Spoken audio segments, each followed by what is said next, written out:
আসসালামু আলাইকুম প্রিয় দর্শক, কেমন আছেন সবাই? আশা করছি ভালো আছেন। তো এটা কি পিঠা দেখুন, যারা এর সাথে পরিচিত তারা কিন্তু অবশ্যই এটাকে চিনে ফেলেছেন, আর যারা এটাকে চেনেন না তারা অবশ্যই আজকে রেসিপিটি দেখে চিনে নেবেন এবং শিখেও নেবেন। আর এটা খেতে কিন্তু দারুণ মজা। আর এটা কিন্তু তাল চুষি বলে, যেহেতু এটা তালের সিজন যাচ্ছে, এটা কিন্তু তালের পিঠা। তো আজকে আমি এই তাল চুষি পিঠা বানানোর জন্য দেখুন এখানে 1 কাপের মতো মানে তালের পিউরি নিয়ে নিয়েছি। আর তালটা কিন্তু একদম টাটকা, যেহেতু এখন তালের সিজন চলছে, তালটা টাটকা টাটকা নিলে তালের পিঠাটা খেতে ভালো লাগে। তো আমি এখানে জাল করতে শুরু করে দিয়েছি, সামান্য একটু লবণ দিয়ে দিয়েছি। আর এখানে আমি দিয়ে দিলাম ফ্রেশ নারকেল কুচি, দিয়ে দিলাম 1 কাপের মতো। দিয়ে এখন তালটাকে কিছু সময় একটু মানে জাল করে নিব। তাল যেহেতু কাঁচা তাল দিয়ে দিয়েছি, সেখানে কিন্তু তালটাকে একটু জাল করে নিতে হবে। তালের একটা কাঁচা গন্ধ থাকে, সেই গন্ধটা চলে যাওয়া পর্যন্ত। এখানে আমি 1 কাপ দিয়ে দিয়েছি চিনি, মেজারমেন্ট কাপের 1 কাপ চিনি দিয়ে দিয়েছি। আমি যা দিয়েছি সব 1 1 কাপ দিয়ে দিয়েছি। নারকেল, চিনি, তাল সব মেজারমেন্ট কাপের 1 1 কাপ দিয়ে দিয়েছি। এখন বাকিটা দেখুন এখানে দিয়ে দিয়েছি গুঁড়ো দুধ, এখানে 1/2 কাপ গুঁড়ো দুধ দিয়েছি। তালটা যখন একটু জাল হয়ে তালের কাঁচা গন্ধটা চলে গেছে সেই মুহূর্তে, আর তালটা যখন একটু জাল হয়ে তালের রসটা একটু কমে আসছে, সেই মুহূর্তে কিন্তু আমি এখানে 1 টেবিল চামচ ঘি দিয়ে দিলাম। ঘিটা দিয়ে দিয়েছি, সুন্দর একটা ফ্লেভার আসবে পিঠা থেকে। খাবেন যখন ঠিক সেই সময় একটা সুন্দর ফ্লেভার আসবে। আর তালটা কিন্তু তালের একটা পানি থাকে, চিনি গলে যায়, পানিটা বের হয়ে যায়, এই পানিটাকে যথেষ্ট টানিয়ে নিতে হবে। তো যখন টেনে যাবে, টেনে গেলে যখন দেখবেন তালের ঠিক এই পর্যায়ে আসছে ঘনত্বটা, ঠিক সেই পর্যায়ে এখানে আমি চালের গুঁড়োটা দিয়ে দিব। তো চালের গুঁড়োটা কিন্তু আমি আগে থেকে একটু টেলে নিয়েছি, মানে কড়া করে চালের গুঁড়াটা আর কি ভেজে নিয়েছি। চালের গুঁড়াটা ভাজাটা আর কি দেখালাম না। এটা আপনারা যথেষ্ট চেষ্টা করবেন কড়া করে ভেজে নেওয়া। যদি চালের গুঁড়া ভাজতে ভাজতে দেখবেন যে চালের গুঁড়ার কালারটা চেঞ্জ হয়ে গিয়েছে, একটু লাল লাল হয়ে গিয়েছে, ঠিক সেই পর্যায়ে কিন্তু ভাজাটা বন্ধ করে দিতে হবে। এই পর্যায়ে এই পিঠাটা তৈরি করতে গেলে কিন্তু এই পর্যায়ে চালের গুঁড়াটা কিন্তু এত কড়া করে ভেজে নিতে হবে, একটু লালচে লালচে করে ভেজে নিতে হবে।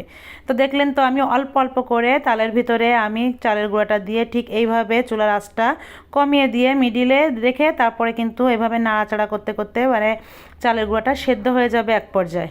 তো তালটা গরম থাকা অবস্থায় কিন্তু এইভাবে দিলে কিন্তু তালের গরমেও কিন্তু মানে চালের গুঁড়াটা খুব ভালো করে সেদ্ধ হয়ে যায়। আর এইভাবে নেড়ে চেড়ে কিন্তু এইভাবেই মানে তালের এই যে ডোটা করছি আমি পিঠার, এটা কিন্তু খুব সুন্দর করে এইভাবে টানিয়ে নিতে হবে। আর এইভাবে একটু ধরে ধরে দেখতে হবে। তো দেখুন এখন এই পর্যায়ে হয়ে গিয়েছে। যত সময় দেখবেন এই পর্যায়ে শক্ত শক্ত না হবে, যতটুকু গুঁড়ো দিতে হবে গুঁড়ো দিয়ে নিতে হবে। তো দেখুন এখন এই পর্যায়ে নাড়াতে চাড়াতে একদম এইভাবে এসে গিয়েছে। যখন দেখবেন এইভাবে ফেটে ফেটে আসছে গার উপর থেকে, তখন বুঝবেন যে পিঠার ডোটা হয়ে গিয়েছে। তো এখন আমি নামিয়ে নিয়ে পিঠার ডোটা হালকা একটু ঠান্ডা হলে, একটু গরম গরম অবস্থায় কিন্তু এটা করতে হবে, যেহেতু চালের যে এই যে ডোটা করে নিয়েছি এটা কিন্তু একটু ফেটে ফেটে যায় যত ঠান্ডা হবে তত। আর পিঠার শেপ দেওয়ার জন্য আমি এখানে একটি ঢাকনি নিয়েছি বা জালি নিয়েছি, আপনারাও এরকম একটা নিতে পারেন। তবে এটা কিন্তু রুটি বেলা পিড়েতেও করা যায়। তো এইখানে আমি একটু জালিতে করছি, কারণ এটা একটা গায়ে একটা সুন্দর ডিজাইন পড়বে, যার জন্য এইভাবে আমি কিন্তু একটা জালিতে করছি। আর আপনারা চাইলে এটাকে কিন্তু রুটি বেলা পিড়েতেও কিন্তু এভাবে করতে পারেন। ঠিক দুই সাইডে এভাবে একটু সরু করে হাতের তালু দিয়ে এভাবে একটু ঘষে ঘষে নিলেই কিন্তু সুন্দর চুষি পিঠা হয়ে যাবে। তো দেখতে তো পাচ্ছেন এই ডিজাইনটা পড়ছে। আর এই চুষি পিঠাটা কিন্তু প্লেন হওয়া থেকে যদি রুটিবেলা পিড়িতে তৈরি করেন, তো সেক্ষেত্রে কিন্তু গায়ের উপরে কোনো ডিজাইন আসবে না। আর এইভাবে একটা জালির উপরে করলে কিন্তু ঢাকনির উপরে করলে খুব সুন্দর একটা ডিজাইন আসবে, আর দেখতে ভালো লাগবে। আর যে জিনিস দেখতে ভালো লাগে সে জিনিস খেতেও কিন্তু খুবই ভালো লাগে। তো এভাবে হাতের তালু দিয়ে কিন্তু করতে হবে। আর এই দুই সাইড এরকম সরু সরু করে করবেন, দেখবেন দেখতে একটু বেশি আকর্ষণীয় লাগবে। আর এই পিঠাটা খেতে কিন্তু দারুণ লাগে। যে যে উপকরণগুলো দিয়েছি অবশ্যই আপনারা এই উপকরণগুলো দিবেন, দেখবেন পিঠাটা যতটা টেস্টি হয়। আর এই উপকরণগুলো দিলে কিন্তু আরও পিঠার স্বাদটা দ্বিগুণ বেড়ে যায়। আমাদের মা নানিরা কিন্তু আমাদের এত কিছু দিয়ে বানিয়ে খাওয়াতো না, কিন্তু আমি যে জিনিসগুলো দিয়েছি এগুলো দিলে কিন্তু এই পিঠাটা খেতে অসম্ভব মজা হয়। তো দেখুন বাকি পিঠাটা আমি সম্পূর্ণ এইভাবে তৈরি করে নিয়েছি, আর দেখতে কিন্তু খুবই সুন্দর হয়েছে, তাই না? দেখলেই কিন্তু মনটা আসলেই ভরে যাচ্ছে, কত সুন্দর। আর যে জিনিস দেখতে সুন্দর হয় সে জিনিস কিন্তু খেতেও ভালো লাগে। আর পিঠাগুলো ঠিক আমি যেভাবে তৈরি করেছি আপনারা চাইলে এভাবেও তৈরি করতে পারবেন খুবই সহজে। আর এটাকে কিন্তু তাল চুষি পিঠা বলে। তো যাই হোক, পিঠাগুলোকে এখন আমি এভাবে সরু সরু করে বানিয়ে নিয়েছি। আর দুই সাইডটা যত সরু হবে দেখতে কিন্তু পিঠাটা দেখতে খুবই ভালো লাগবে।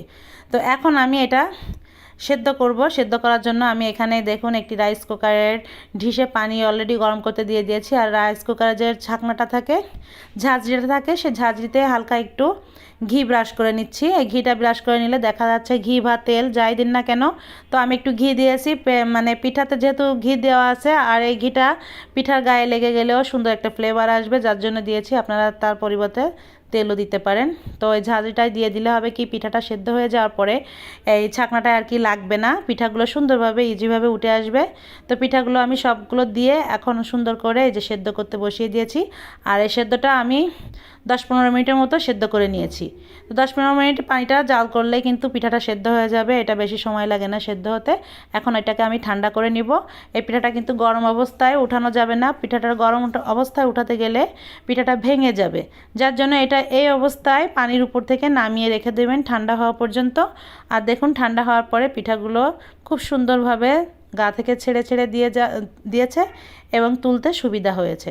আর এইভাবে উঠাতে হবে। আর দেখুন গরম গরম পিঠায় কিন্তু আমি ভেঙে দেখাচ্ছি। আর এই পিঠাটা যত ঠান্ডা হবে এটা আরও শক্ত হবে, আর এই পিঠাটা যত শক্ত হবে খেতে ভালো লাগবে।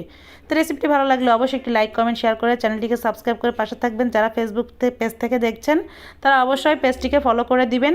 আর তাল থাকতে থাকতে এত সুন্দর পিঠা যে যত পারেন বানিয়ে খাবেন, সবাইকে খাওয়াবেন, দেখবেন খেয়েও মজা পাবে, আপনার প্রশংসা করবে। সবাই ভালো থাকবেন, সুস্থ থাকবেন। আল্লাহ হাফিজ।